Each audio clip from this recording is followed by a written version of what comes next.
मैया की पूजा का विरोध करने वाले, हिंदी भाषियों को पीट पीट कर महाराष्ट्र मुंबई से भगाने वाले, मनसे और राज ठाकरे के साथ में भाजपा युति बना रही है और उन्हें शायद एनडीए में भी ले रही है। ये हिंदी भाषियों का अपमान है, हिंदी भाषियों के साथ गद्दारी है। और जो उत्तर भारतीय जिन्हें भगाया गया, उनके जख्म पर नमक रगड़ने का काम जो है वो भाजपा कर रही है।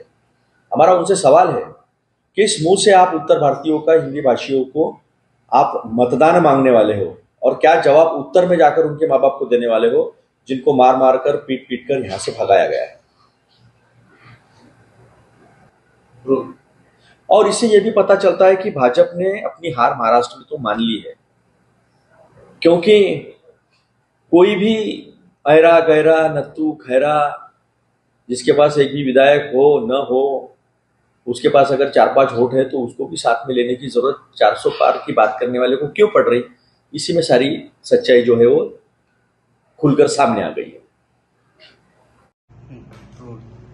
ज्या राज ठाकरेंच्या मनसेने उत्तर भारतीयांना लाठ्या काठ्या लाता भुक्या याच्यानी मारला आणि त्यांना मुंबईमध्ये जागा नाही असं म्हटलं, त्या राज ठाकरेंसोबत बीजेपी जाणार आहे।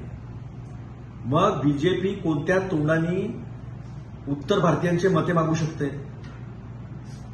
उत्तर भारतीयांसाठी तर काही स्थानच नाही महाराष्ट्रामध्ये।